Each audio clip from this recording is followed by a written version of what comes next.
এর আগে এই আমাদের অঙ্গনওয়াড়ি সেন্টারগুলোর বিষয়ে আমরা যারা 16, 17, 10, 11 বছর থেকে রান্না করে দিয়ে আসতেছে এবং জমি দান করেছে এই সেন্টারগুলোতে, তাদেরকে ওই সময় প্রতিশ্রুতি দেওয়া হয়েছিল যে আপনারা যদি জমি দান করেন বা এই সেন্টারের মধ্যে অস্থায়ীভাবে রান্নার কাজ করেন, যেদিন সরকার নিয়োগ করবে সেদিন আপনাদের এই রান্নার কাজের চাকরিটা আপনাদের দেওয়া হবে।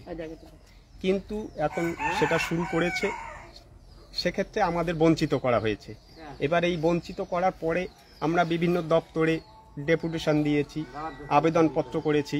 এবার এই আবেদন নিবেদনে তারা সাড়া না দেওয়ায় আমরা হাইকোর্টের দ্বারস্থ হয়েছি। এবার হাইকোর্টের দ্বারস্থ হওয়ার পরেই আমরা এই গত পরশুদিন আমরা হাইকোর্টের কেস নম্বর পেয়েছি এবং সেখানকার কেস নম্বরটা আমরা প্রশাসনের কর্তৃপক্ষের দৃষ্টি নজরে আনার জন্য আজকের এই সাংবাদিক সম্মেলন করা, যে আমরা হাইকোর্টের দ্বারস্থ হয়েছি। এবার আমাদের বিষয়টা হাইকোর্টের আইনের মাধ্যমে আমরা যেভাবে আমাদের বিচার হয় সেভাবেই হবে। কতজন মিলে এই হাইকোর্টের দ্বারস্থ হলেন? 54 জন, সারা শীতলকুচি ব্লকে 8টা জিপি মিলে। এর আগে সিডিপিও কে এই বিষয়টা জানিয়েছিলেন? সিডিপিও কি জানিয়েছিল? হ্যাঁ, তারা বলেছিলেন যে হ্যাঁ, আপনাদের বিষয়টা আমরা ঊর্ধ্বতন কর্তৃপক্ষকে পাঠাবো এবং বিবেচনা করা হবে।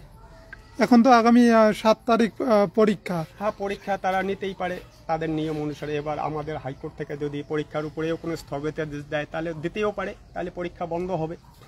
আপনারা কি চাইছেন? আমরা চাচ্ছি যে আমাদের যে প্রতিশ্রুতিটা দেওয়া হয়েছিল ওই সময়, সেই প্রতিশ্রুতিটা বাস্তবায়ন হলেই আমাদের আর কোনো দাবি নেই।